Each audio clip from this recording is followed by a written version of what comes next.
So today's podcast, we're talking to one of our favorite, most interesting vegan animal rights activists, Renee Rowdy Girl from the Rowdy Girl Sanctuary. And her story is so interesting, as we'll find out, because she was a rancher and she's Texan, just like you, and I guess Bagel by association. And she was a country western singer, and then she had this epiphany where she realized, like, oh, I love animals. I don't want to be involved in killing them. And she converted her husband, Tommy, from being a cattle rancher who killed cows to becoming a Taoist vegan. I've been so inspired by Renee for such a long time. Hold on. Hold that thought, because we have something else we need to talk about right away. I apologize for interrupting. No, Just please. blame the patriarchy and my Asperger's. Your thing feels urgent, so I need you to get it off your chest. Is the majority of people listening to us right now are listening only, which is great. We appreciate that. But the people who are watching us on, say, the YouTubes, they might notice that you, me, and Bagel are all wearing cowboy hats. That's to honor Renee and her Texan lifestyle. And your Texan lifestyle. And my Texan lifestyle. Yeah. Though I do have to say, you think that people in Texas are going to wear cowboy hats a lot more than they actually do. Maybe it's more like a Wyoming thing, because I watched the TV show Outer Range, and they all wear cowboy hats. Well, that's TV. I think when you're actually there, the cowboy hats are much less of a thing than you think they're going to be. And also, of profound importance, the cowboy hats that you, me, and Bagel are wearing are vegan cowboy hats. So someone's looking at this, they're like, you hypocrites, you're wearing leather cowboy hats. It's like, no, we are not. We are wearing felt and cotton, and Bagel's looking at me in her little cowboy hat. And it's the single cutest thing I've ever seen. Like, she looks like a mean gunslinger. Well, she is. Yeah. If Bagel had a gun, she would sling it. Yeah. So sorry for my interruption. I just wanted to give the little qualifying statement about our vegan cowboy hats in honor of the fact that you, as a Texan, are about to interview a fellow Texan. Yes, and I do have to shout out my brother for getting me the hat that you're wearing. He went to great lengths to make sure that he got me a vegan cowboy hat. And apparently there's a big growing market for vegan cowboy hats. So love that. Well, I learned something on the tour that we did recently is we walked off stage and came back to do an encore. And on the way to do the encore, our violinist, Andrea, had a cowboy hat backstage. And I was like, we're going to play a Johnny Cash song, so let me put on the cowboy hat. And she said, by the way, it's a vegan cowboy hat made out of cactus, which seems so great because cacti are in the desert and cowboys are in the desert. Like, it makes perfect sense. So, okay. Start right at the source. So there's our spiel about the cowboy hats. And you were going to talk more about Renee, etc. I just want to give you a sense of what we're going to talk about, because it's not just what she has done that we're going to talk about. We're also going to talk about how she got here, what she came from. Renee was a country singer. She's such a fascinating person who lives her life so loudly. Loud in a good way. In the best way. In the kind of, obviously, yes, there's a little bit of Texas yeehaw, but there's also that like deep, fiery activist in her, and she doesn't stop. She has more energy than almost anyone I've ever met. And she, to me, gives hope to a movement, because if you can create a successful animal sanctuary out of a cattle farm in the middle of Texas, I think that it's a good sign. It's a great sign. And two other things. One, we helped produce a movie about Renee that our friend Jason made. It's called Rowdy Girl. Jason Goldman. And he directed it, and it's great. If you get a chance to see it, please go see it. It's very, very special, especially like her doing Taoist meditations with the rescued cows is priceless. And the other thing is, unrelated to this episode, I'm going to tease our next episode. Ooh, okay. So our next two episodes after this one are very special. A few months ago, you and I and many of our friends did a live acoustic show at the Hollywood Forever Cemetery. And during the show, we talked about the story of the album Play. And so the first episode is basically everything that led up to the album Play. And then the second episode is everything that came after the release of the album Play, but interspersed with acoustic versions of all sorts of songs and featuring Lady Blackbird and all the people I was on tour with. So it's hard to describe how elaborate and special these episodes are. we really get a chance to go in depth in these episodes, and the music is so great, and the venue where we recorded this is so cool, and there's a live audience there, so you get to like feel the energy of the people there. They're really fun, so I hope you guys come back. And that'll be 2 weeks from now, and then 2 weeks from then. Also, I've never heard you speak with like a thick Texan accent. Can you do that? Well, here's the thing. When I went to school in college, You lost your regional accent? well, yes, I had to work very, very hard to develop a non-regional dialect. And so when I would tell people that I was from Texas when I moved to New York, they were like, "Why do you lie to me?" Because I didn't have a But you can do it, can't you? Kind of, but not But we just went to the store. So tell me about going to the store, but in a Texan No, because accent. I feel like I'm going to be doing a caricature of my old self, and it's not real. But here's when you hear it. You might actually hear it in this episode, because sometimes when I'm talking to Texans, it comes out a little bit. But it's really when I'm talking to somebody who also has the accent, I really fall back into it. Can you hear because for me, I hate to say this, I'm going to sound so ignorant. I can't really hear the difference between like a Texan accent or like a Florida Panhandle accent or a South Carolina accent. Like to me, Southern accents in my Yankee ignorance all kind of sound the same to me. And I'm sure someone listening right now is just furious with me for saying that, but I'm throwing myself under the bus. I didn't grow up in the South. I can't really hear the difference. Can you? I can hear the difference. The Texas accent is a little bit more like clipped, a little bit shorter. You don't take much time to talk about things. Okay. They're a little faster. I like that. But the Georgia, like the deep South accent is a little bit slower. A little bit slower. Yeah. Like they we're take a going little down more to time. we're going down to Piggly Wiggly and then go to the Waffle Hut and get ourselves waffles. Go down to the Kroger's, get a sushi. Nothing says deep South Texan like getting sushi at the Kroger's. Yeah. Okay, so enough of this. Let's go talk to Renee. Okay, great. Yay.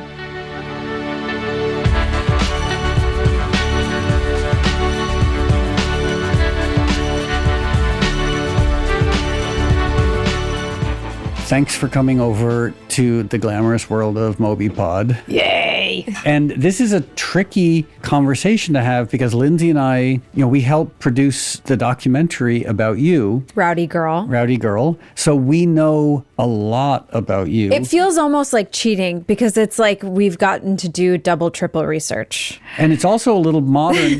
It's sort of postmodern because we don't actually know you very well. Like we've been in each other's presence physically a grand total of like 5 minutes. I know. But we've watched the movie multiple times. And I've also followed you on social media Yeah. for years and years. So I'm gonna pretend to be more ignorant than I am.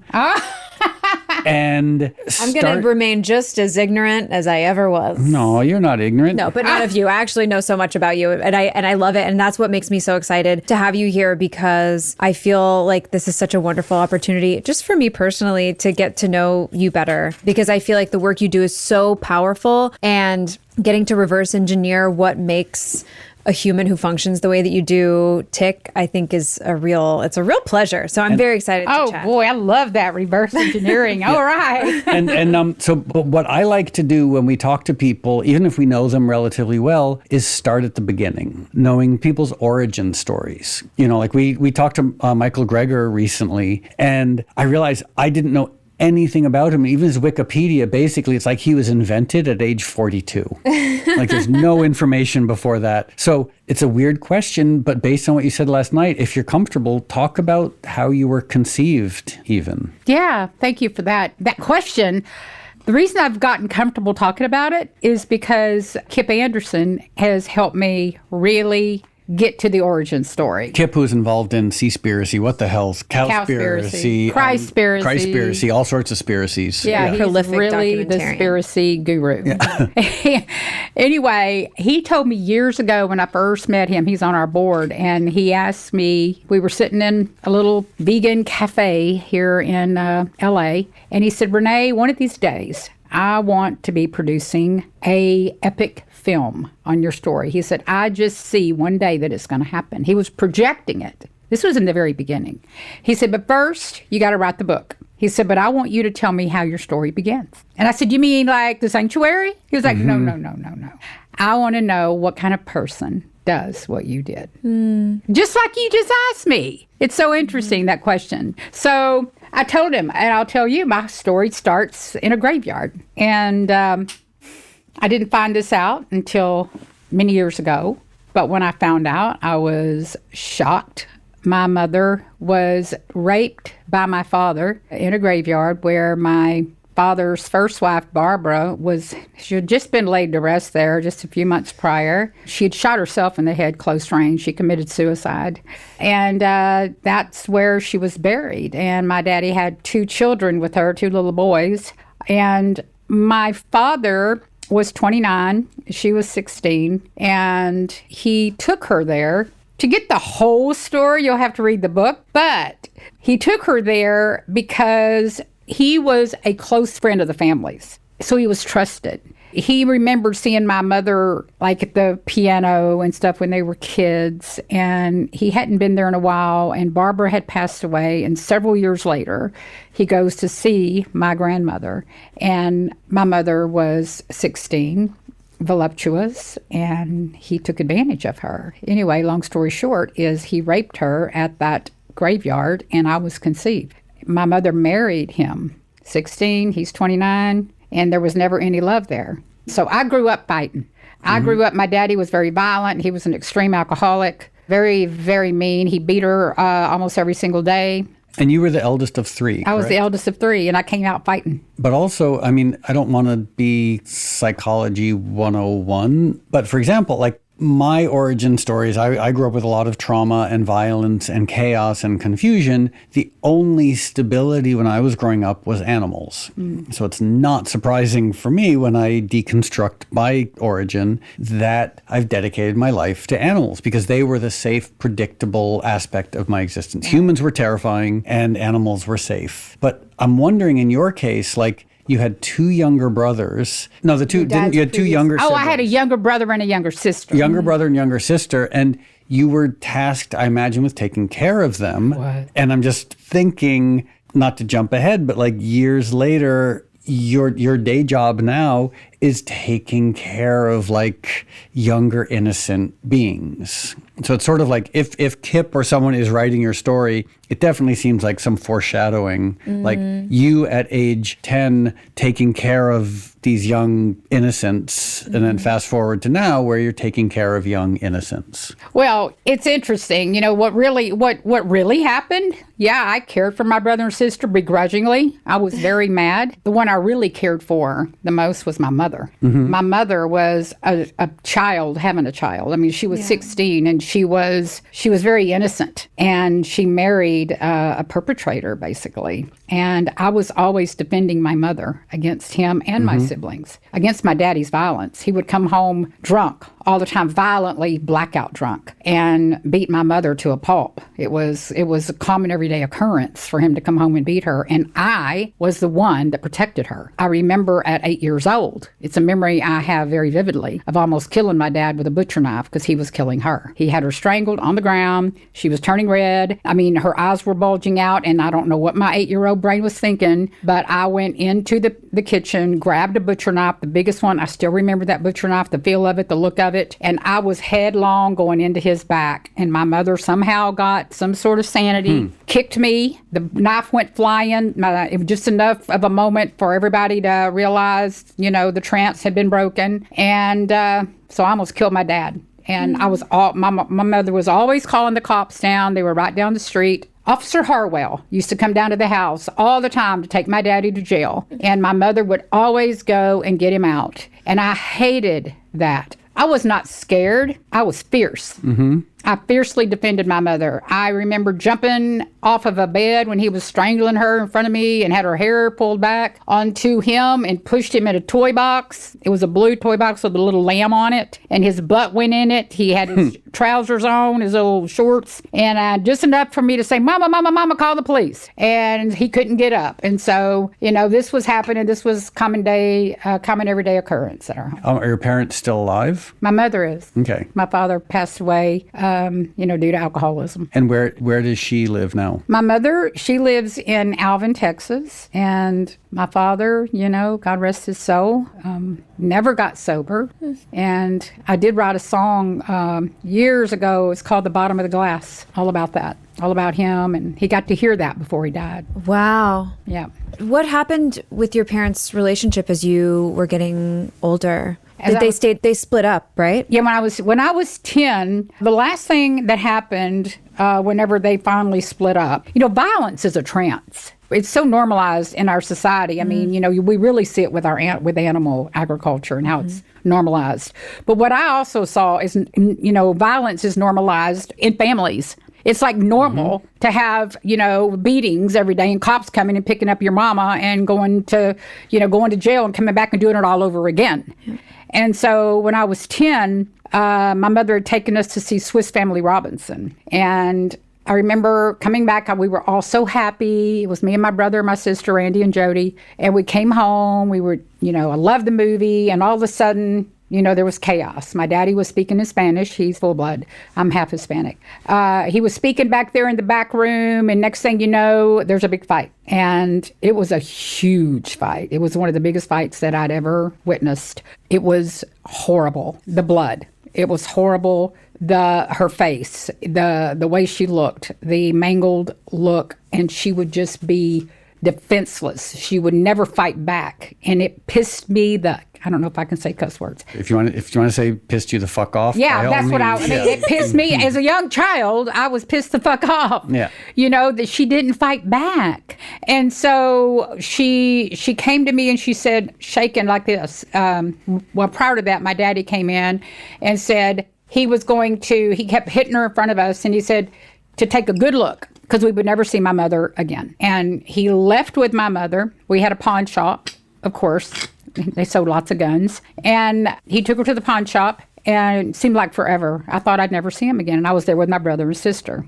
And they were crying. I was in a trance. I don't know, I don't know what I was doing, honestly. I kind of blacked out myself. But they came back, and he went to the back room, jabbering in Spanish again. And my mother came to me. I didn't even recognize her. And she had on a white shirt full of blood, black and white houndstooth pants, short like pedal pushers, black shoes. And she was just shaking me like this. And she said, Renee, I've got to leave. Your daddy's going to kill me.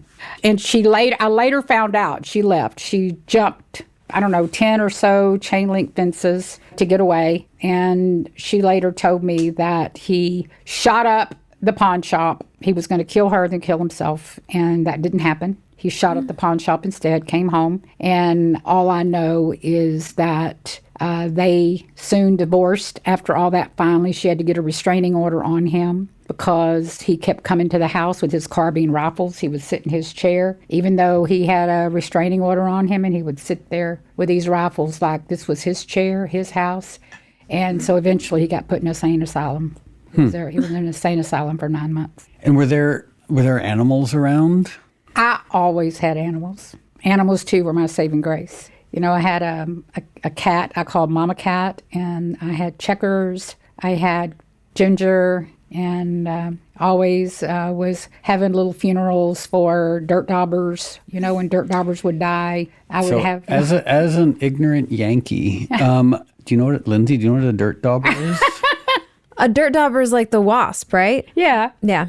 They make these like big mud... You had funerals for wasps? Like, okay, I am an animal rights activist, and I do not want any creature to suffer, but secretly I rejoice when wasps die because they terrify. They seem like the embodiment of wrong and evil. Again, I understand they're wasps, they deserve to live, but like the idea of having a funeral for a wasp, like they're even I haven't beautiful. gone They're that amazing far. architects, though. We call them mud daubers, dirt daubers, same. I'm glad you know what I'm talking about. I call them avatars of Satan's But they're plans. huge. They're so big. Yeah, they're big, but they don't really sting, dirt daubers. I'm scared. I mean, they like, just we're make in these little mud dwellings that are beautiful, and they stick up in your. I mean, it's kind of amazing. So but when you say they don't really sting, that implies that they in fact do sting. Well, I mean, if you really piss them off, they're liable to hurt you. But I mean, they're not like a wasp. They won't like go for you. Yeah, really? Kind of. They're a little more. They're more passive. Okay, then I'm potentially. I entertain the possibility that I might not be crippled with fear by dirt daubers the way I am by hornets and wasps. But still, I will say, even given the fact that they are not quite as horrendous as a wasp or a hornet or whatever,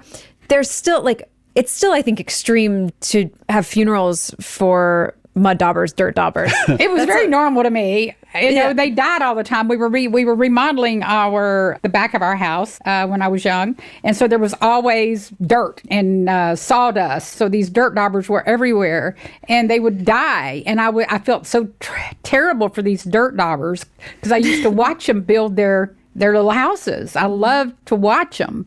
And I would ask my siblings and my mom, please, be careful of their house. They're building these houses and they got their babies in there. You could see them in there. You could see them building it. And so when they died, I would put them in a matchbox and I would wrap them in toilet paper, and I had funerals. Wow.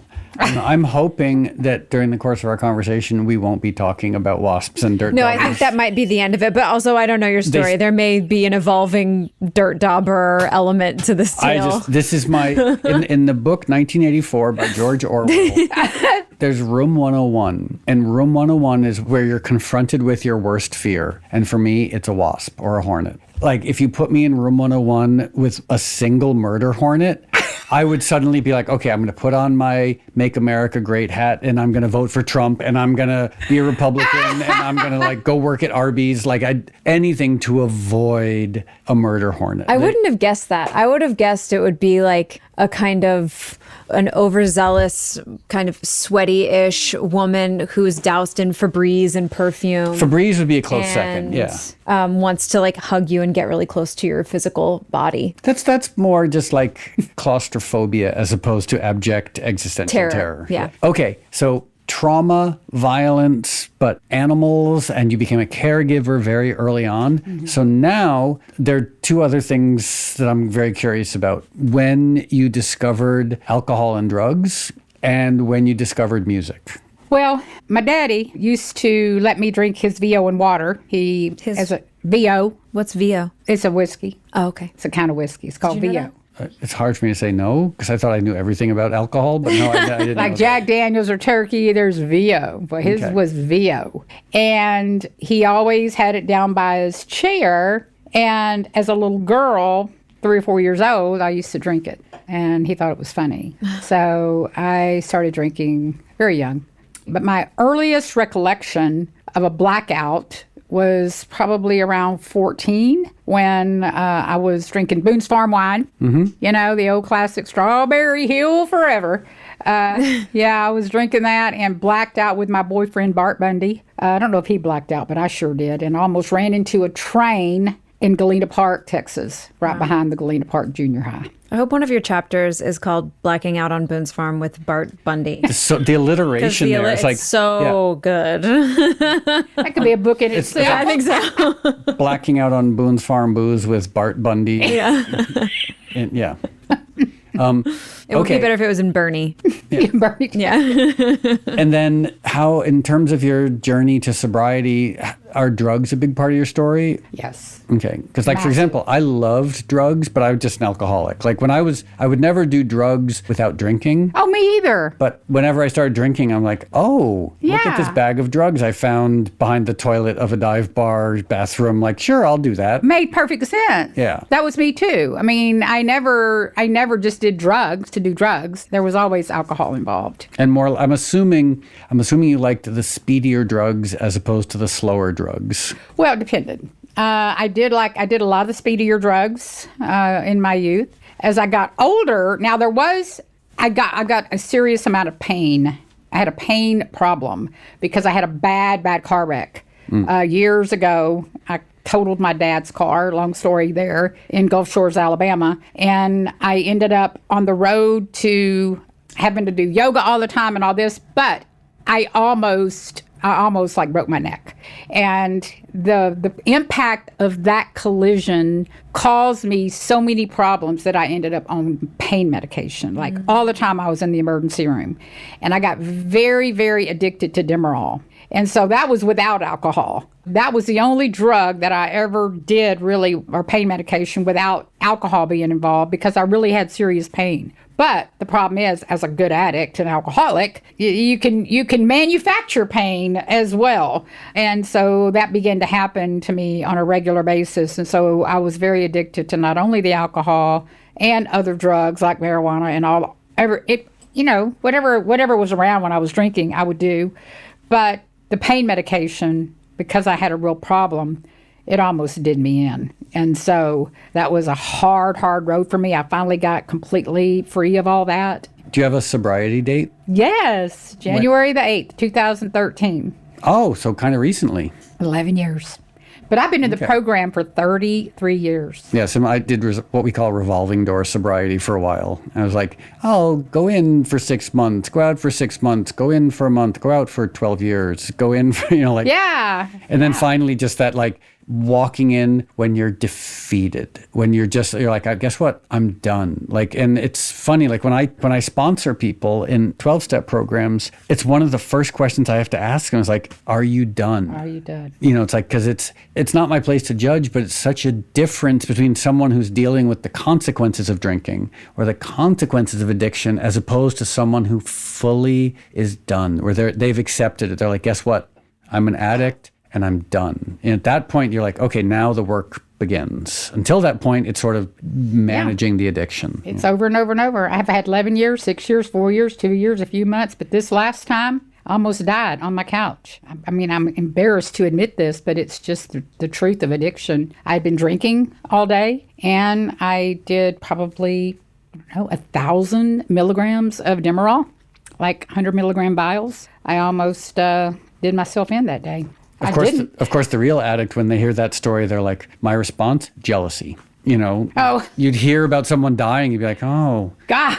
Why not me? Like, why couldn't that have been me? Yeah. Yeah, right. I know, right? Hell bent Where do on you think that's self-destruction. from? Do you think it's because it's hard to overcome addiction and you're like, wow, that's like an easier way to handle it? Maybe it's only me, but like when I was drinking and doing drugs, I was like, well, this is great because I love the way alcohol makes me feel. I love the way drugs make me feel. I like that it takes up so much time, but I love the fact that I was hurting myself. Mm-hmm. And the ultimate extension of hurting yourself is kind of wanting to die. Mm-hmm. Like every morning I would wake up after having 20 drinks and Vicodins and cocaine and all sorts of things.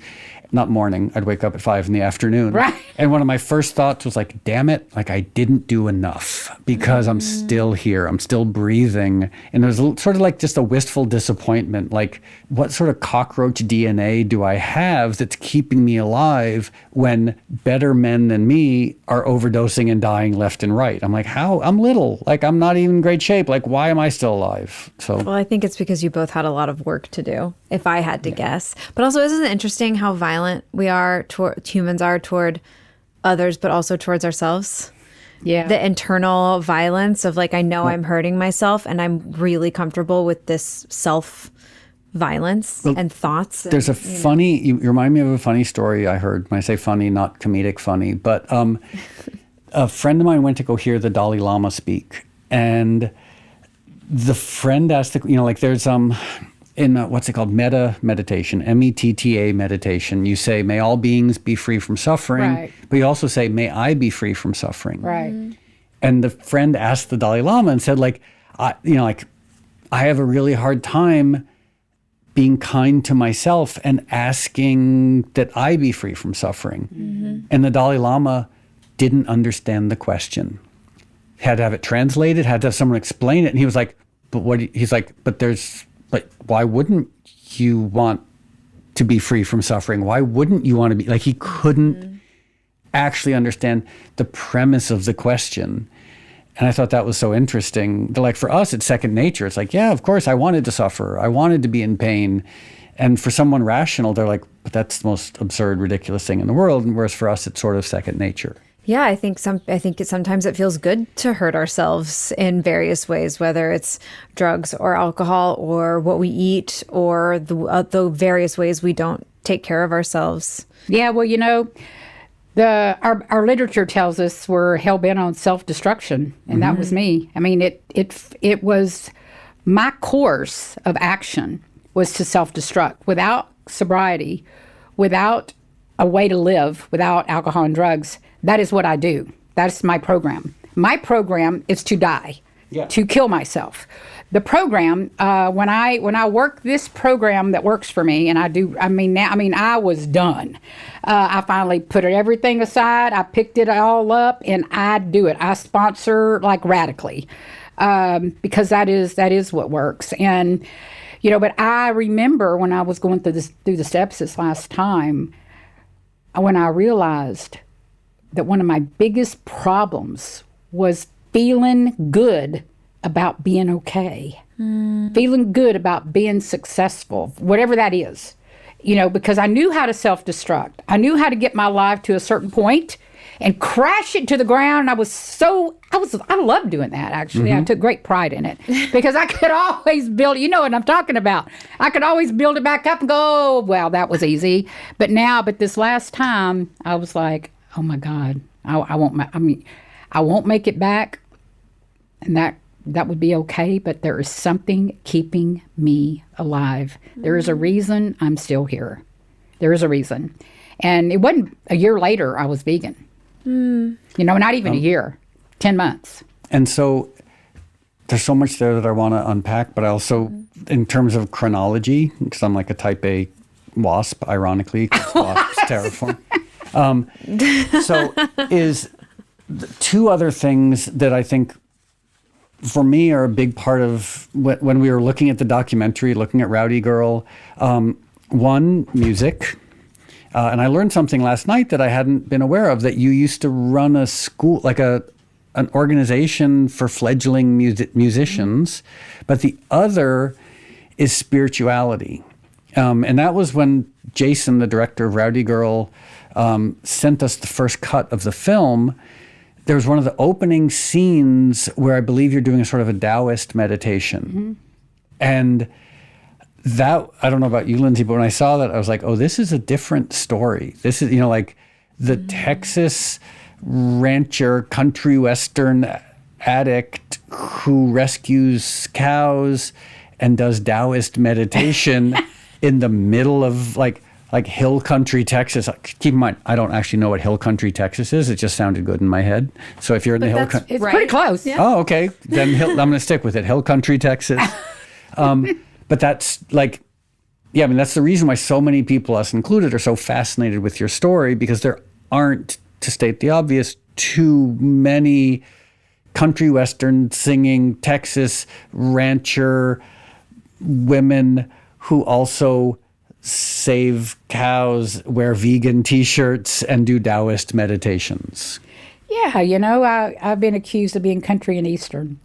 So there you go. And so to that end, when did you first sort of start becoming aware of spirituality and having a spiritual life? That's I remember as a little girl wandering, on an ocean. Like, we used to always go to the beach. My mother would take us, and I would write poems in my head all the time. I used to sing to animals all the time. This is what just random things would just come out of my mouth. Like when I was out in your forest a while ago, I was thinking of a song. It's just, I think in terms of music. I think in terms of lyrics. And so I remember I love to wander by the sea where God is watching over me. I love to watch the fish pop out while God is watching all about. That is my first memory of a lyric that I made up when I was very, very young, very, very young. And I like the fish popping out. The fish, I love doing, exactly. They don't do that much anymore, but they did back then. But, I always was a spiritual girl. I grew up Christian. I was always the one memorizing all the verses, getting all the stars. I know the Bible inside out, forwards, upside down, backwards, and any which way but loose. I have studied that Bible. And I've studied it enough to know that there's things in there I don't believe anymore. And there's missing books of the Bible. And so not only have I studied the Bible, I've also studied all sorts of Essene texts. I'm really, really into the Holy Megillah, the Nazarene Bible text, which is unbelievable. It's from Ethiopia. And that whole Bible, reveals a whole nother level of truth that people don't even know about. But, and then I've studied Buddhism, Taoism, Sikhism, Hinduism. I have over 1,000 hours of yoga teacher training. I am certified in Hatha Yoga, beginning and advanced, Kundalini Yoga. I'm an Ayurveda practitioner. So basically just a regular rancher in the Texas Hill Country. Yeah. Nobody knows these things about me. It's just what I did my whole life to undo all of the trauma in my life. Yoga and the program of Alcoholics Anonymous, and I'm just going to say it out loud, has saved my life. And so I love Buddhism. I love Taoism. I love chanting, like, Om Namah Shivaya. I could chant 5 or 6 chants just sitting here. We could have a mantra. And there's one thing that Lindsay and I were talking about before you got here so I grew up in Connecticut, uptight, white Anglo-Saxon Protestant land. And Texas, to me, when I was growing up, always seemed like this baffling country. It was cowboys and lynchings and who knows what, just terrifying weirdness. But then, and I'd love, Lindsay, hear your perspective on this, is when I first started going to Texas, I was like, oh, it's really different. It depends on where you go. But I was like, I remember going to Dallas, for example, and meeting really interesting, loud, creative people. And then I started thinking, Willie Nelson's from Texas, and the Butthole Surfers are from Texas. So when I was watching... Beyonce. Yeah. Beyonce. Yeah. She's from Houston. So the documentary, Rowdy Girl, as I mentioned last night when we were talking, is one of the things that really impressed and surprised me were the men. Because you think of Texas men as just being these shut down, angry, Trump-supporting, just vicious. At least that's what I think a lot of people would think of Texas men as being. Whereas the men, like your husband Tommy, the incredibly handsome rancher that every woman now has a crush on, he should make posters or calendars. He and Buster should definitely do a calendar. They should. And then, the man at the end who actually went vegan. These men are not what I would normally think of as Texas men. They're thoughtful, they're erudite, they're sensitive. The handsome rancher who drops off, is it Buster the cow? Buster the baby cow. And he's crying. The toughest rancher you've ever seen, and he's emotional and crying. It's such a beautiful side of, it's a fascinating side of Texas masculinity that I hadn't honestly really been that aware of. So Lindsay, when you were growing up or being in Texas, that level of, I don't know, am I making any sense? Yeah, I think what you're getting at is that Texas, there's so much more than I think the yeehaw cowboy hunting, burger eating steak people. That does exist. They are there very, very much. And they, the recent last decade of politics has made it all a whole lot weirder. But I will say, because I lived in Austin, I lived in Dallas for a little while. There's an amazing kind of alternative community out there. There's artists, there's sculptors, there's kooky weirdos out there who kind of all live in this amazing community. Some of the coolest art I've ever seen was in Austin, Texas. Some of the weirdest, most challenging, bizarre theater I ever saw was in strange little black box theaters in Austin, Texas. So there's an amazing arts community, and there's definitely a progressive world within that kind of the yeehaws. Yeah.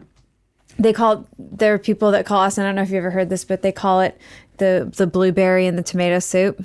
Have you ever heard that? No. That's what my family called it. Is it a song? What? No, it's just a thing people say. It should be a song. That's not blue meaning Democrats. Blueberry meaning the blue little piece in the large But I also just red. like the poetry of it, of the strangeness in the middle of the tomato soup. Yeah, exactly. But it's really real. But also it's in Dallas, and even Houston has an amazing arts community that is very liberal, very progressive, very kooky, and very open-minded when it comes to, surprisingly. Yeah, but it really there's a strong presence of that there. I found it when I was there, and I loved it very, very much. And Rowdy Girl now, I looked it up on the map. I think it's, at least according to the kind people at Google Maps, it seems to be about 50 minutes away from Austin. Is that correct? 50 minutes. That's good, Moby.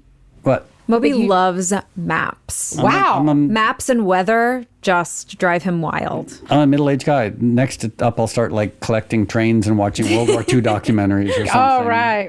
Maybe, Obituaries. yeah. Maybe start collecting cardigans. So that culture, because like a lot of people might think of you and your spirituality and your veganism as being a Martian in the middle of red state Texas. But in a way, when I think of Willie Nelson, when I think of Lindsay, what you were describing, when I think of, there's and not just even, sorry, I'm trying to figure this out a little bit myself, and I could just ask a question rather than ramble on. No, this is fun to watch. Okay. Yeah.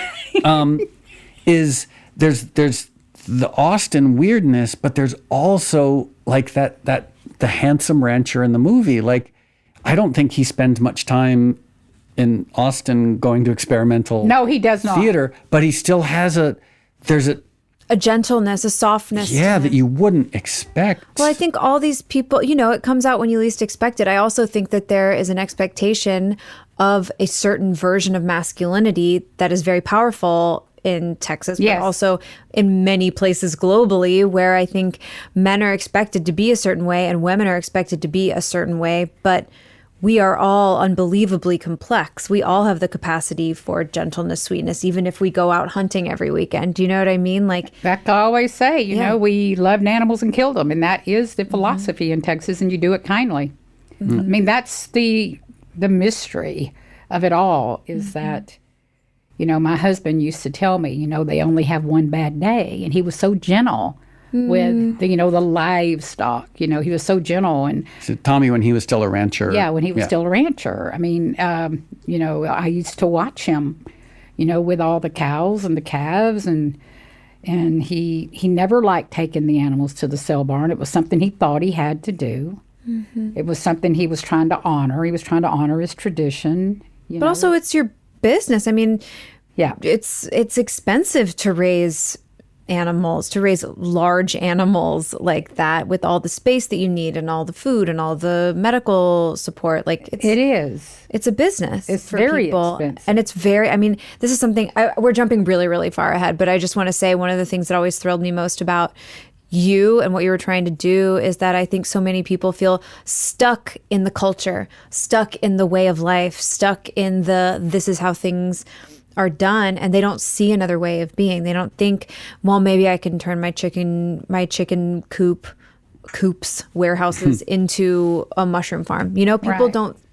don't consider it. It's just the way it's always been. Well, and the persona. Go ahead. So to that end, let's talk about the evolution, like your transition into veganism and animal rights. Can you tell us about that? Yeah. So my transition to animal rights, I think it happened before I even knew I was an animal rights activist. Like when I won that award, Vegan Rookie Activist of the Year award, when I met you at the Animal Rights Conference. I didn't even know that was a thing, or I didn't know I was getting it. I didn't know I was a animal activist at that point until I got that award. I thought I was just going crazy on a Texas cattle ranch. And so, I didn't really pick up on all that. I just was doing whatever I had to do when I went vegan on Halloween 2014 to save the cows. They literally became my reason for getting up in the morning. Everything mattered. Nothing else mattered. Everything revolved around them.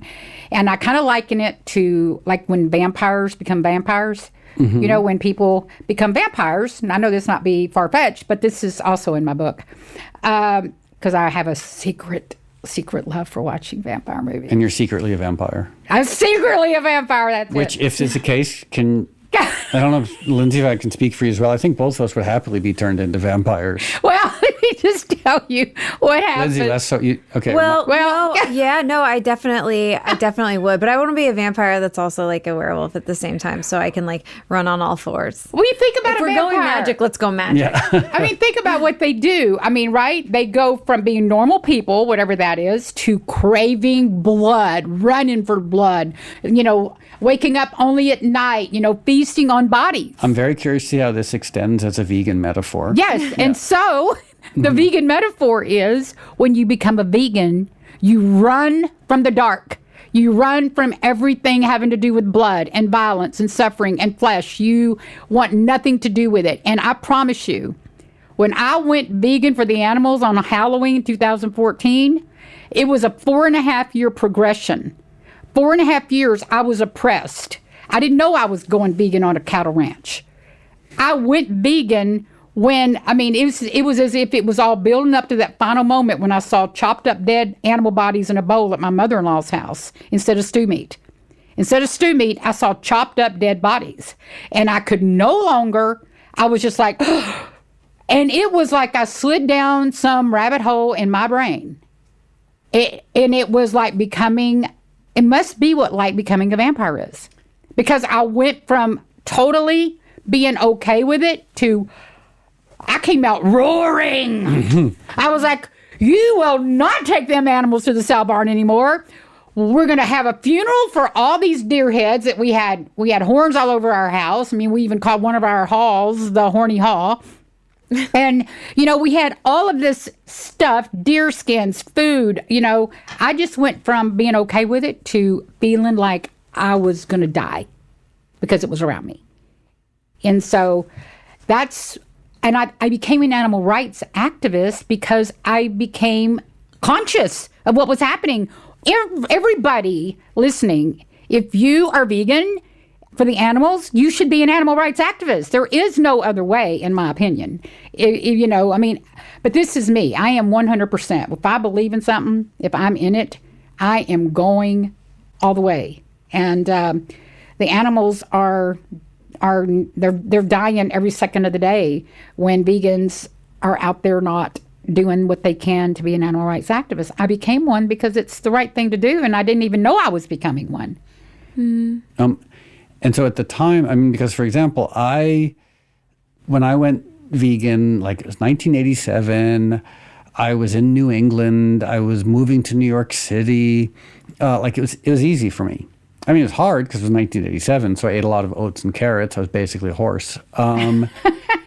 But, there's some cultural pushback, but like the culture of New England and New York City, no one was raising animals to kill them. Right. Whereas you were, at the time, married to wonderful St. Tommy on a cattle ranch, and your guys, I'm assuming, like his revenue was killing animals. That's a challenge. To your point, Lindsay, it's one thing for me to be like, I'm going to go vegan. It didn't affect my livelihood. Mm-hmm. It didn't alienate my rancher family. So can you sort of walk us through what that, and the fact that you were so committed and forthright from day one, how did that work with Tommy? How did that work with your culture, et cetera? And also feel free to sprinkle in the divorce and remarriage, because that, I just want to know everything about it. Yeah, so basically... But I feel like in the timing, maybe something comes in. So what we learned, in I believe in Rowdy Girl, is that you and Tommy were married, then you got divorced, then you got married again, which is very romantic. Yes, it is. It is romantic, and it really happened. And quite frankly, when I went vegan, I say this all the time, Tommy would have probably, been able to stomach it better if I'd have had an affair. Going vegan on a cattle ranch is like, that's the most unloyal thing you can do if you're a cattle rancher's wife. It's right up there with having an affair. It's got, it's a toss up as which is worse. And so anyway, when I went vegan, Tommy was, Tommy, when he finally went vegan, he went vegan for health reasons. So what happened before he did was he was really, really struggling. He struggled a lot with the fact that I was trying to keep him from eating any animal products. Not trying. I absolutely forbade it. I said, if you bring it in here, I'll throw it back outside. We will not have any animal products in this house. And he says, well, I live here too. And I was like, it doesn't matter whether you live here. We're not going to have any death and suffering in this house. I mean, it was like I had a whole different script. It was like all of a sudden I went from being a human that ate animals to a vegan that had the whole script of how horrible it was to be consuming animals. And I believe that that script is in all of us. I believe that every single human has inside their DNA that switch that once you go there, there is no turning back. You will never be unvegan. You'll never go, oh, well, I was vegan, 10 years ago and blah, yada, yada. No, you were never vegan. And so as far as Tommy goes, we almost divorced the second time because of this. I mean, we came really close. He didn't want to leave me because he knew I would take over. And I wouldn't leave him because I knew he'd kill the cows. We had a Texas showdown. Mm-hmm. We were like this. And if you ever saw War of the Roses, where they were hanging on the chandeliers, that movie, fighting, it was like that. It was, when we weren't fist fighting, but man, we were fighting like crazy. Because I saw those animals, those cows, as my family. I lived with the cows during the day. I stayed out there with them all day long. I wouldn't come home until dusk. And so I learned what it was like to actually be in the herd. I followed them everywhere. I stayed with them. Took my guitar, took my vegan lunch. And so Tommy, he finally went vegan, but he did it kicking and screaming. He did it. He really did. He always says veganism was shoved down my throat. I chewed it up and I liked it. And that's what happened. And, Tommy worked for Dow Chemical for 40 years.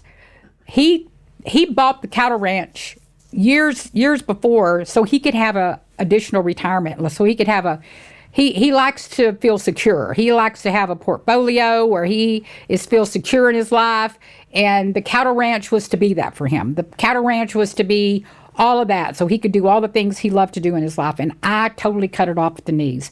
I mean, I stopped it all. And he always says, Renee, if I had it to do over again, looking back on it all, you don't know what you know until you don't know what you don't know. He said, I'd have just given you them cows. Because I did the fundraiser and I bought the cows from him. I did a fundraiser. Kip helped me with that, helped me figure out how to do it. And I bought his cows in less than 4 months and started, the first ever documented beef cattle ranch conversion, to sanctuary ever. I mean, that's it. Nobody else has ever done this. And I didn't know that was a first. I didn't know that no other cattle ranch had saved their cows from slaughter. And I didn't realize that. And so, that's how it all kind of happened. And then Tommy went vegan on May 2nd, 2015 for health. Wow. And now, if you watch the documentary, again, I don't know Tommy. Clearly you do. He's your husband. But it just seems like such a calm, gentle, almost like a monk. Well, he started out for health. That's how he could go through the door. Mm-hmm. See, he could go through the door, health reasons, because his father died at 62 of a massive heart attack. So when he saw Forks Over Knives, and he started relating to T. Colin Campbell's China study, he started really reading that. And and to his credit, he watched every documentary I put in front of him. Cowspiracy, What the Health. He watched Vegucated, Harold Brown's documentary, all of those, Speciesism, and he started kind of waking up to stuff, and he decided on May 2nd, 2015, when we did that first festival, he decided he could do it for health reasons because he found Follow Your Heart cheese and So Delicious ice cream. Those were the two holdouts. And then the more he talked to Kip, the environmental questions and concerns became obvious, and he began to see environmentally that this was the way to go. And I have watched Tommy Sonnen. Mm-hmm. I wish I had a camera on my point of view through the years that I've watched him become an ethical vegan. Mm. I wished I had a camera where others could see what I've seen in Tommy waking up around loving these animals. And in Texas, where you live, where Rowdy Girl is how much pushback? Because in the movie, it seems like everyone you encounter is remarkably open to what you're doing. Like even the former Marine who comes by, like he's saying like, oh, we're eating less pork and we're eating more vegetables. Like you must get some, my assumption is have received a lot of pushback. Have you? Mm-mm. No? It's so interesting. People, this is the myth. It's like everybody asks me this. They think that we're getting all this pushback in Texas. I even get money from the USDA. You know, because I've figured out, I mean, there's money there for nonprofits that know how to get in there and get it done. You know, but the ranchers in Texas they're live and let live. They are a live and let live type of people. They're curious about what we do. Are they doing it? No. But we're not over there acting like an animal rights activist in front of them either. We don't wave the vegan flags. We don't throw blood on, Tommy. To be fair, you're oftentimes wearing a vegan T-shirt, a vegan hat, vegan earrings. Yes, I definitely do wear the clothes. I think I got my meat is murder earrings on now. I have Lindsay too. Yeah, I gave If Lindsay I had pierced ears, I'd be wearing them as well. Yeah.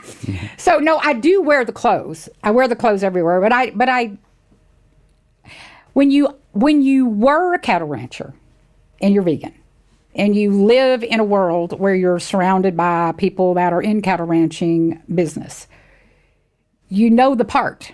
You know them. You know their part, and so it's easy to integrate. I mean, kind of like vampires integrate in society. You know, you may not even know you're sitting by one, right? Yeah, I mean, like if Lindsay and I were to go to Hill Country, Texas, and pretend to be cattle ranchers, there's a good chance it would last about 1 second. Y'all could not ever pass off as a cattle rancher, right? But we do, because we were. I mean, I love that scene in the movie when Tommy goes to the feed store. Is that a real thing? That's what I'm glad it's called you saw a feed store? Okay. And because you realize, like, oh, he was probably doing the exact same thing when he was raising cows to kill them. Exactly. And now he's going to the feed store, but it's still like it's good old boy in the feed store, just like having a quiet conversation with the guy behind the counter. And a misty morning, sipping coffee, grabbing the cow feed, been doing it forever. That's why it's effective. And that's the reason I can walk up to Tommy when he's mending a fence with with a cattle rancher on the other side with my meat is murder earrings and my Nikola Tesla was a vegetarian shirt, and shake his hand. And he may look at me a little funny, because they all know. They all know what we did. And sometimes sitting over coffee at a little restaurant, we'll talk about it. Mm-hmm. And we just talk about it. And I will slip stuff in, I don't try to hammer veganism on people like this because that ain't the way they're going to go vegan. Mm-hmm. That's the way you're going to push them away. Yep. You got to know how to have conversations with these people. Because conversations is what changes people, really. It's, these new ideas that they're I mean, I remember when because when I went vegan, I was living in San Marcos, Texas. And where's San Marcos? It's just south of Austin. That's I love hanging out there. It's a beautiful, the river runs through it. It's gorgeous. Yeah, I love that. But I remember somebody had mentioned to me in a conversation that I was like kind of half in, half out, that they didn't eat meat. And I was like, you can do that? I didn't know that was a possibility. I didn't know that was a thing. And from one little conversation that I was just halfway in, spurred decades of veganism. Just like that, from a conversation. So these and they weren't saying you have to. They were just saying that that's what they did. Yeah. And I was like, what? You can just not eat that? Yep. And then so these conversations matter, I think. Yeah. It's ideology that people aren't exposed to often, or they don't know someone that's actually done it, Yep. The first conversation I had with Richard Trailer, the cattle rancher at the end that went vegan. Mm-hmm. I was sitting in his house with, y'all may know Ryuji Chua. He's half Japanese, half French animal activist that's just doing all kind of good in the world right now. But anyway, he was an intern for me at the time and doing videography, and he went with me and Tommy. We were going to pick up a cow named Honey. Cindy, the wife, had called me a few days prior and just panicking about this cow that was going to be sold for slaughter. And she had a real heart for this cow. And she had seen one of our stories on CBS Evening News or somewhere. And she called me out of the blue. And I remember talking to her. I was in bed. It was early one morning. And the long story short of that is she could not stomach the fact that Honey was going to go to slaughter because she really had a relationship with this cow. And she asked me would I help her. And so we were getting ready to move to Welder at the time. The timing was horrible for us to take in any more new animals. So I found a place for Honey. And so we were coordinating that rescue. So we went there, and Richard Traylor was looking at us from the corner of his eye. He thought we were there to pick up that cow, take it to the sale barn, and make money. That's what he thought. He could not believe we were actually there, for altruistic reasons. He was like, are y'all really seriously going to pick up this cow, take it and take care of it for the rest of its life? I mean, because, cows don't have long lives. They die young. And so he finally understood that we were for real. He invited us into his home. Sitting around a bar, we had a cup of coffee, and that's when you get to go in the back door of a rancher's brain. Because he was not vegan. She wasn't vegan. I got to sit there and I got to have real conversations with him. I got to talk to him about, does he eat eggs? I got to tell him about, the whole, scrambled periods. And I got to watch him go, I don't think I'll ever eat another egg now, Renee. I got to have these conversations. I got to have a conversation with him about, because he's, really into the environment. I said, how can you be an environmentalist and eat meat? I said, and then all of a sudden light bulbs were going off, and he was going, gosh, you're right.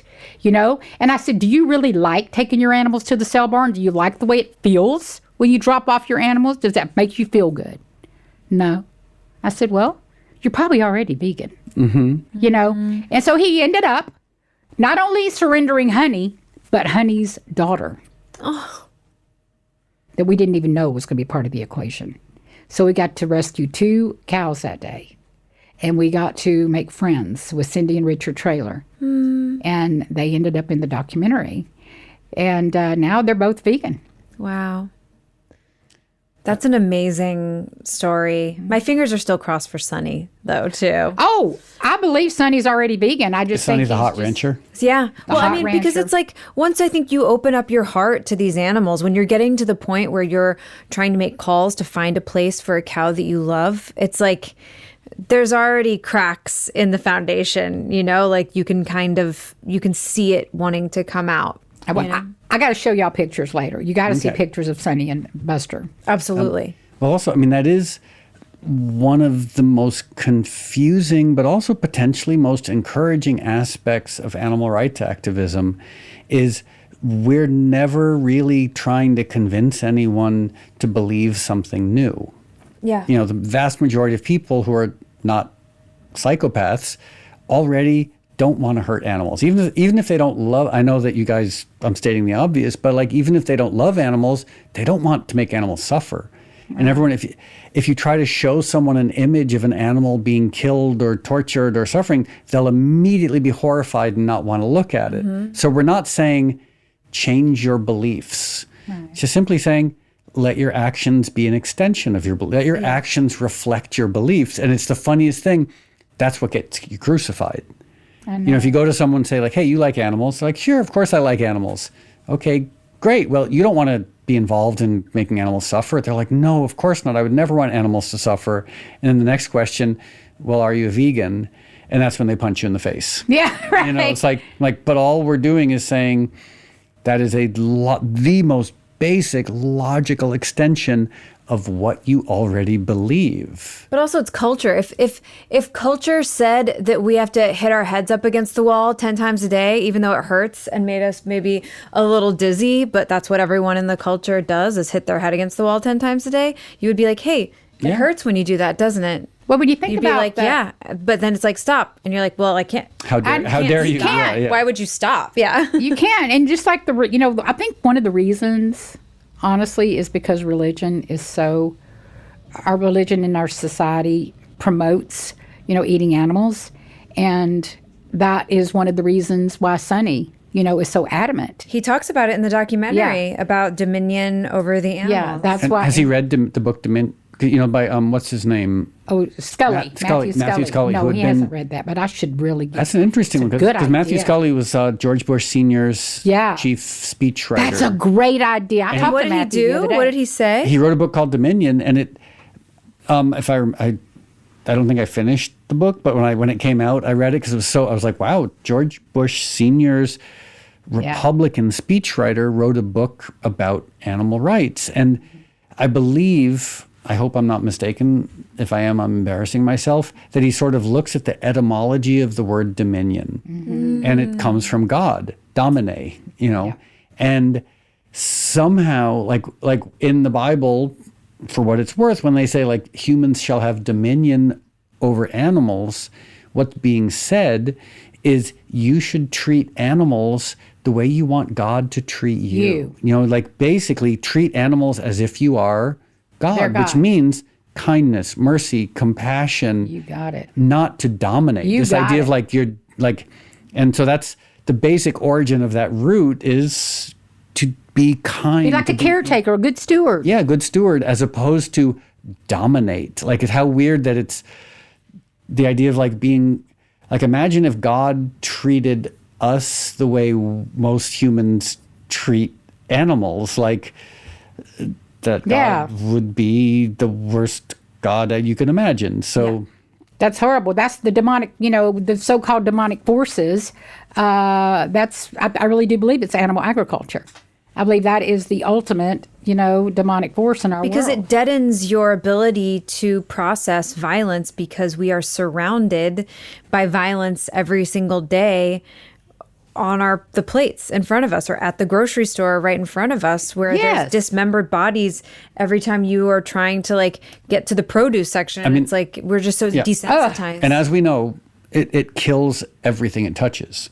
It kills the animals. It kills people's souls. It causes cancer, diabetes, heart disease. It destroys the environment. It destroys water quality. I mean, every single aspect of animal agriculture, meat and dairy production, it just is death and suffering everywhere for the animals, for the communities, for the workers, for the people who eat it. It destroys our souls. Yeah. It destroys our souls. The word anima means soul. I mean, we are all souls, animals included. And when we eat the flesh of animals, we are desecrating our own soul. I really believe that. I mean, there's a Dick Gregory. I don't know if you know Dick Gregory. He was a famous comedian, black comedian in the 60s, but also an outspoken vegan animal rights activist. And at the time of civil rights, he said something so sort of funny, but also very profound. He said, it's really hard to talk about justice when you have animals decomposing in your stomach. Yeah. Exactly. Because our whole society conditions us through religion, through education, through science, through politics, through family. Every single arm of our society is propping up death and suffering as normalized. And we eat death and suffering every day as if we're partaking of the body of suffering, the blood of suffering, and believing that is righteous. How sick is that? It's not just righteous, but patriotic on July 4th. The family values of like gathering together at Thanksgiving or Christmas to eat ham and turkey. Like when you take a step back, the absurdity of it, how completely irrational it is. And how also, like, as we know, like if we ended animal agriculture, all these other problems sort of disappear. They would all go away. 93 billion animals are still being slaughtered a year. Yeah. That's so many. It's mind-numbing. 10 times the population of humans on the planet. 10 times the population. And every year. And even though veganism may be on the rise somewhat, animal killing is on the rise. Because animal agriculture is king.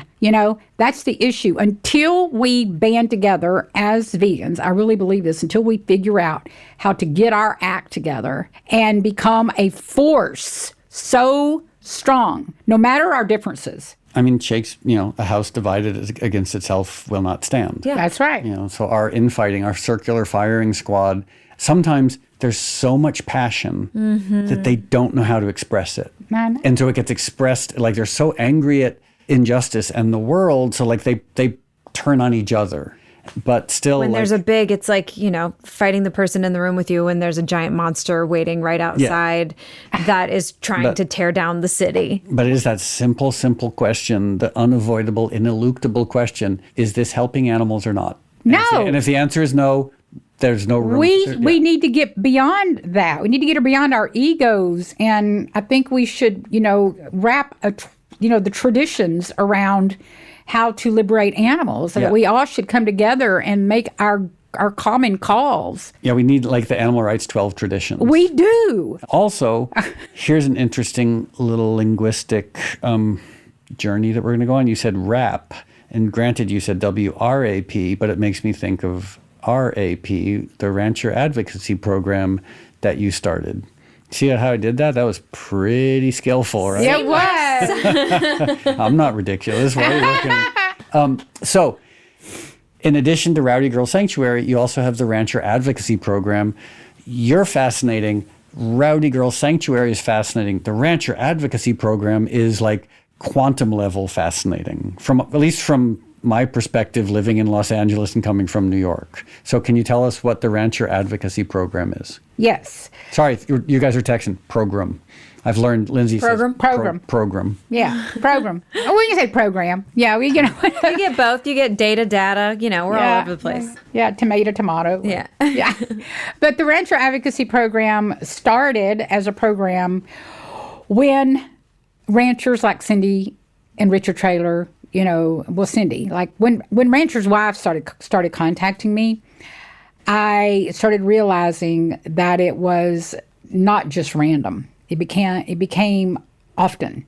I found myself talking to ranchers or their families, sisters, brothers, friends, and it was all because of an animal that was treated as food that was about to be slaughtered. And so, that's the beauty of social media and in stories when they go viral.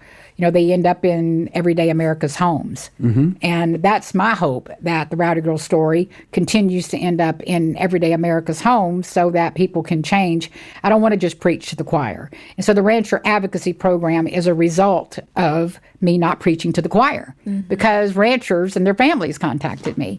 And my goal with RAP was, and really still is, I've learned the hard way that we really got to reach ranchers' hearts and minds and souls.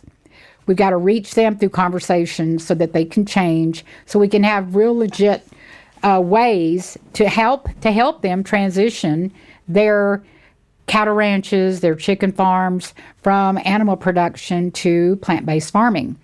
And, when I first started this, back in 2000 and when was I talking about this for the first time? 2018 or something, 17? I don't know. When I first started talking about it, nobody was doing it. It was like, Renee, what are you talking about? You're crazy for even thinking such a thing.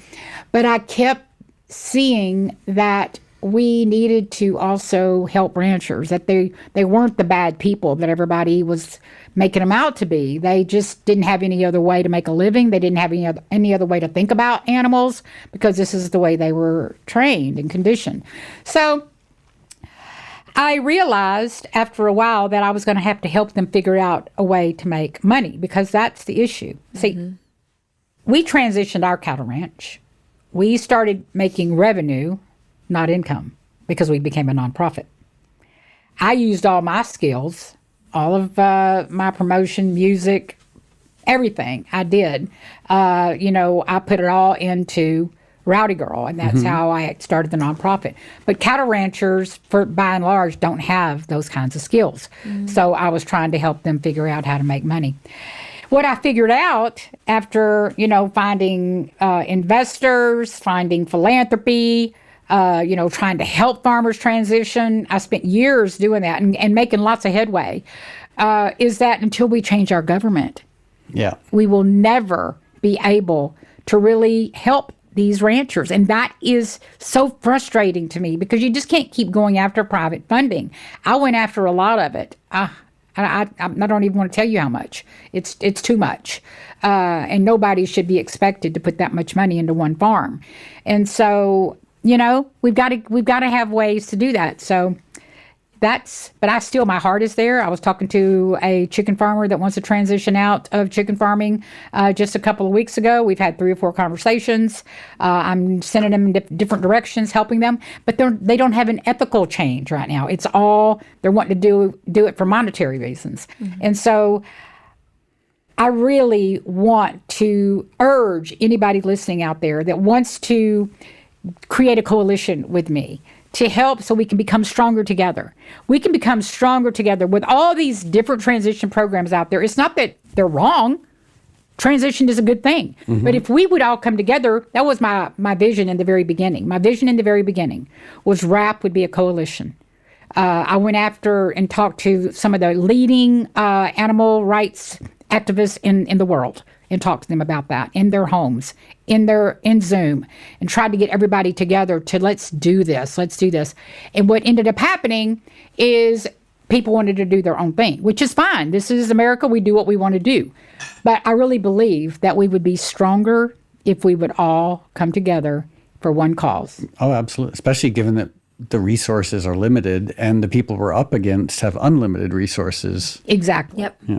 And so that's been my biggest heartache with RAP is not having the resources of not only money and capital, but also people that really want this to happen as well.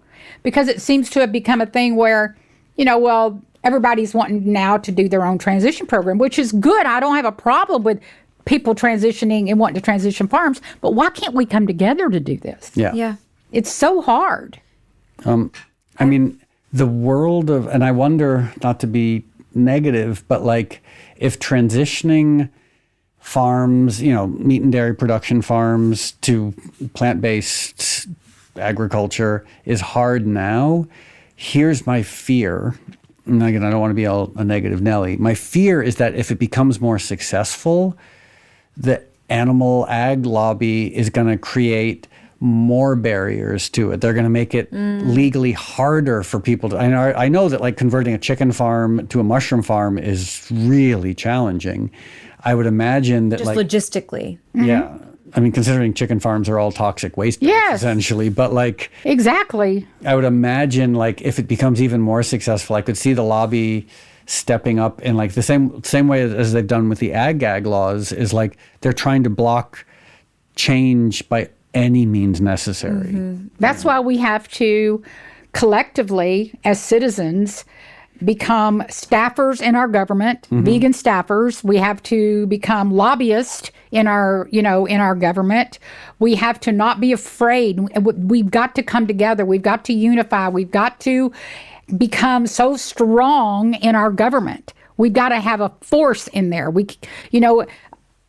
For hundreds of years, it's been the good old boy, with their leather cowboy boots, their Stetson hats. They're the ones that own our government. Mm-hmm. I mean, it's deep.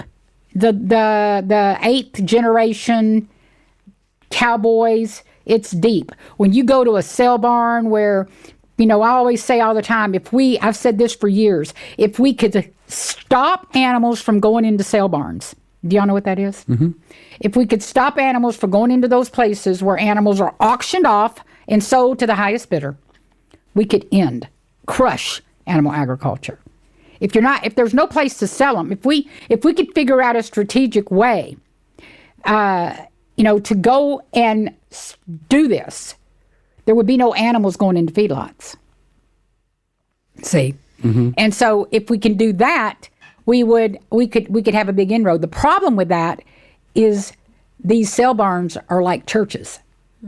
They got their little restaurants there. They go and have coffee. This is where the good old boys that are, the elders of churches and all that. They're 8, 6, 7, 8. And also, I imagine, a lot of people in my family grew up in the Midwest, and like when you live and work on 500 acres, 1,000 acres, 2,000 acres, you don't have a lot of community involvement, and the sell barns would be where they can come to, so it's like It's where you see your friends who are on the next, on another 20,000 acre ranch. And another thing you see is cows being prodded with eyeballs falling out because a horn has poked one. You see a cow giving birth on the floor and the baby getting stomped. They go and do that. They're having their coffee, they're meeting up, and they're probably quoting a Bible verse while animals are being bought and sold in horrific conditions. It's so hard to think about. But also, community's limited out there. It's the sale barn or the DQ. Mm-hmm. Right, exactly. The DQ. Two options. Or the mega church, or the, Yeah, exactly. or the Trump rally. Or that. Yeah. Yeah, it's hard. I mean, it's... I wonder. I don't. You mentioned Cory Booker in the film, which I love because he's such a powerful plant-based vegan presence in government. But he mentioned recently, I saw he posted something that said that, how they have like the dietary guidelines change. So it's like the circle of food, and it's like supposed to be half vegetables, half carbohydrates, half protein, or a quarter carbohydrates, quarter protein. But then you look at the subsidies, and there's like not enough plant subsidies to fulfill the dietary guidelines that the government put out there. And then the other thing about the subsidies is the majority of subsidies that go towards plant agriculture, it's feed for animals. Exactly. So it's like they're subsidizing alfalfa, they're subsidizing soy, they're subsidizing corn, not for us to have delicious food. No, 98% of the soy grown in our country is grown to feed animals. Yep. That's crazy. And so the problem with our government is all these subsidies go to animal farmers. Mm-hmm. If you want to transition your farm to a mushroom farm or to grow blueberries or poinsettias, you can't get subsidies for that. Yeah, you lose all of that support that you have spent your entire time on that farm with that support, and then you decide to change and it's just gone. And also there's one aspect that I don't know much about it, but I saw Sean Monson had been working on something, and I saw an interview he filmed with a chicken farmer. And what I hadn't been aware of is like the chicken farmers, like they didn't want to be chicken farmers. They hated it. Like they were barely getting by, but because of feed, because of equipment, because of everything, they were so deep in debt that I think that's why, unfortunately, so many people end up killing themselves or becoming addicts or what have you, because they're stuck. The farmers who've gone so deeply into debt, they want to get out, but big ag won't let them get out. Well, because they're crushed by, the weight of having to meet these financial needs, because it's very expensive to run a farm like that. But also then somebody like Tyson comes in and says, we'll help you. We'll help you with your troubles. And then suddenly they're indebted to Tyson, which is a much more terrifying situation than being in debt to some other place. Okay. One of my first remaining questions is, what sustains you? Because obviously, being a day in, day out animal rights activist, dealing with all the suffering, dealing with all the stress, where do you find strength and what sustains you? Well, I am of service not only to the animals, but to suffering alcoholics and addicts. Mm-hmm. And that is one of the serious bright spots of my life. When I can answer a phone when somebody else is suffering and talk to them about what's going on in their world. We need to interrupt for 1 second. Bagel is definitely she left her own definitely devices. Wants to make sweet, sweet love to your purse. Yeah, so... Bagel, don't you come back here, Bagel. I think your purse is safe. So, and we were sort of talking about this last night a little bit. And it's such an interesting thing. When I got sober, I remember this old alcoholic saying to me, sobriety is a spiritual program of service and humility. And I was like, no, I didn't want it to be that. I want to be selfish. I don't want to but something happens, whether it's through sobriety or spiritual pursuits, that idea that the paradox that the best way to actually pursue happiness is to try and be of service to things outside of yourself. Yeah. And you know what's interesting? You're not going to believe this, but I have 2 sponsors, and one of them's a cattle rancher. Yeah, her husband and husband, and they have a limousine cattle ranch. But we are people. A limousine cattle ranch? Limousine cows, yeah. Oh, it's a kind of cow. It's a type of cow. I see. And so we are people that normally would not mix. And it's principles before personalities. Yeah. I am there to be sober. And so, and my other sponsor that I've had forever is like, she's that Sunday school type person that cusses like a sailor. And she tells me like it is. Well, they both do. But, I had to have hardcore sponsorship, very hardcore. But what I learned in that is how to be of service. I learned by watching others. And that is really the backbone to my peace. That combined with, I really do believe that there's something outside of me. I believe in a higher power.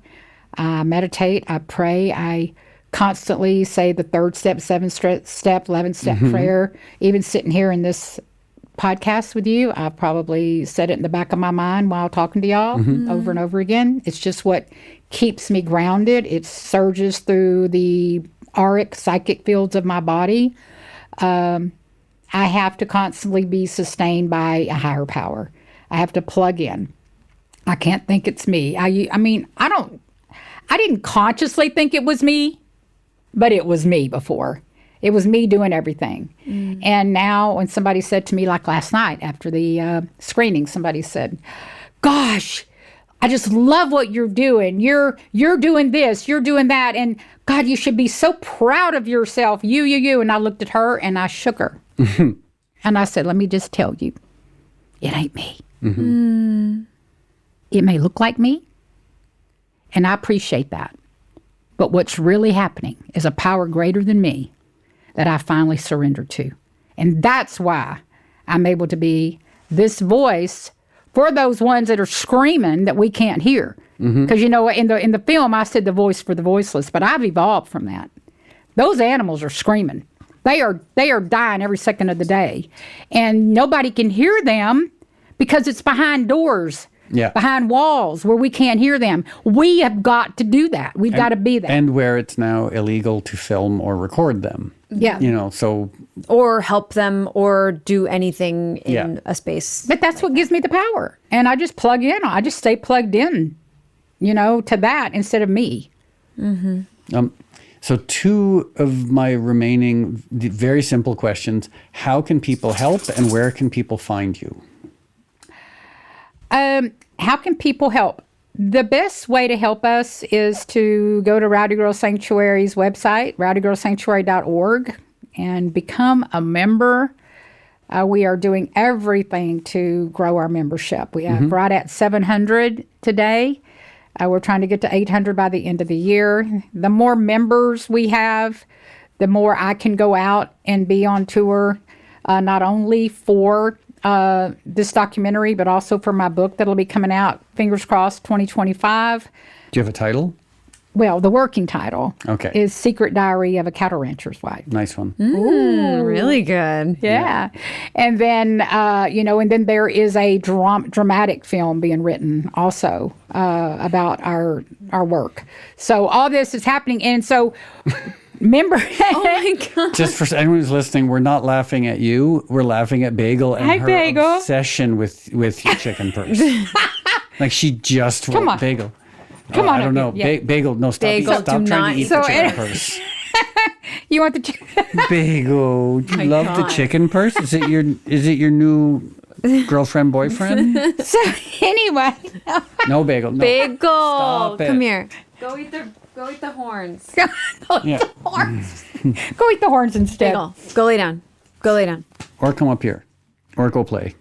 So anyway, as I was saying, you want to become a member because we have more fun than ever at Rowdy Girl. You know, we do. We have a lot of fun, and we need to be able to take our story of transition into the world. Another way you can help, if you don't like to do the monthly thing, I mean, we hope you do, but we have the Rowdy Girl Impact Tour. We recently got a $50,000 match for that. And so we are actively trying to get the other half so that we can take Rowdy Girl into every state in the United States and all the artsy theaters. I'm going to actually bring my guitar next time. And Oh my gosh! I wish you had had it this time. I'm going to bring my guitar. Song. I'm going to bring my guitar next time. One of the things I love most about the film is when you would just break out into song and just like improvise these songs to the cows or to. It was just so fun and sweet and lighthearted and. Yeah, your musical life, I think, is such a beautiful thing, a beautiful part of all of it, you know? You know, I'm so glad I've got those on tape, you know, that they're recorded because I don't remember what I do, you know, like I do like remember little mantras and chants that I do, like, because I always do like special little songs to the ducks and like Henry the New Goose, you know, I'll sing a little song like, I'm Henry the Eighth, I am. Henry the Eighth, I am. I'll sing to him and make up little songs for all the animals, but they don't get recorded. And so to listen to the documentary and to hear those back is, maybe I'll do I don't know, maybe one day I'll do it on purpose and make a little album of it all. I would love that. I also feel like there needs to be some compilation album of the absurd songs we all sing to our pets because boy, do things get weird. You know what I mean? Yeah. But the Rowdy Girl Impact Tour is a good way. Yeah, Impact Tour is amazing. And then I will, in the show notes, if you're listening, I will have all of this information there. So there will be links there for you to just easily pop over to and see Renee's socials and where you can join her movement. And then, so you sort of have touched on this, like in terms of what's next.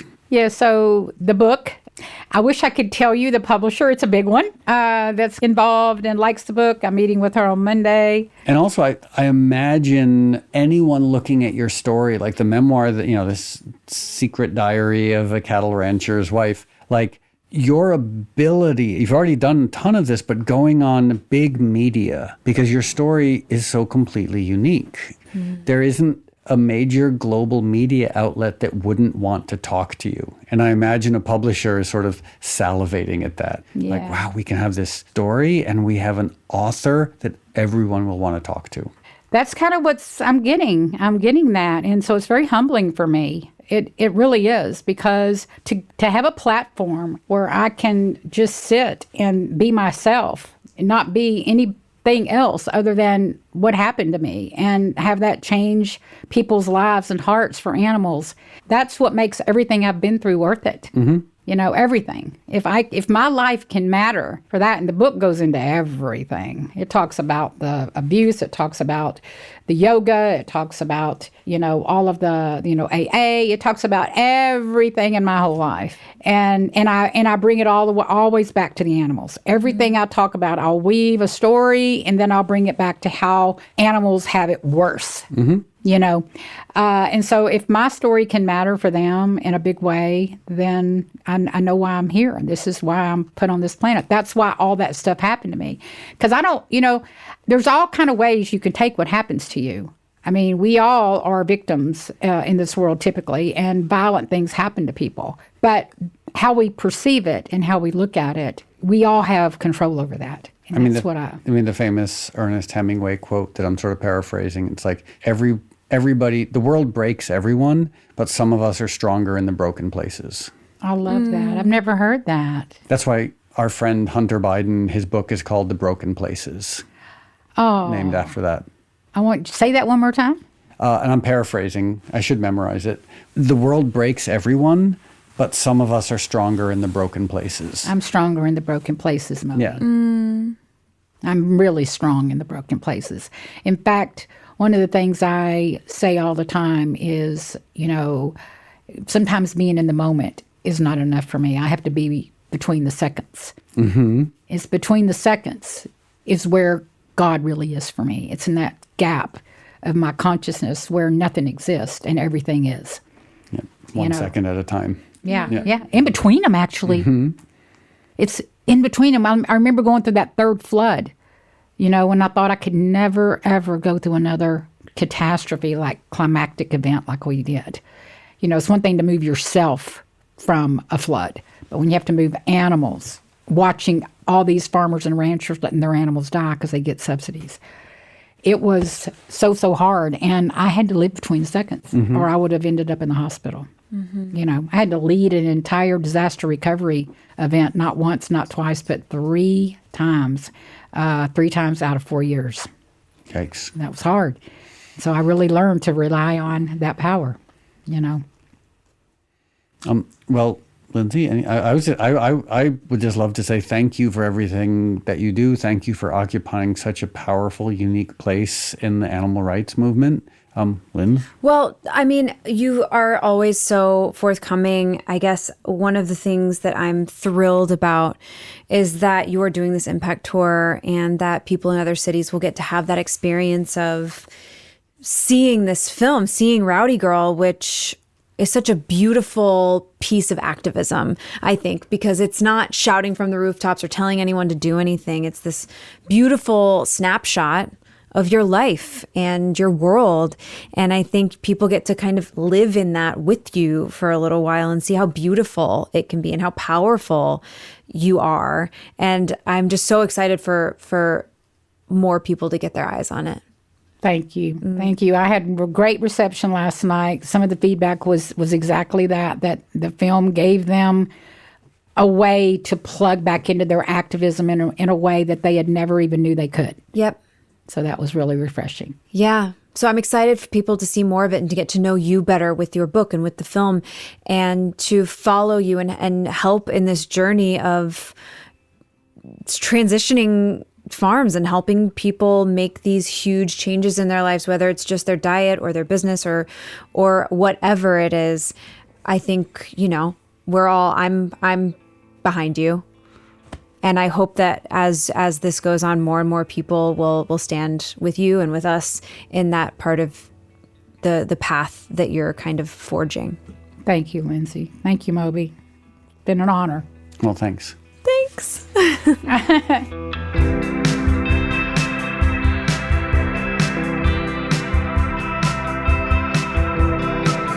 Okay, so Lindsay.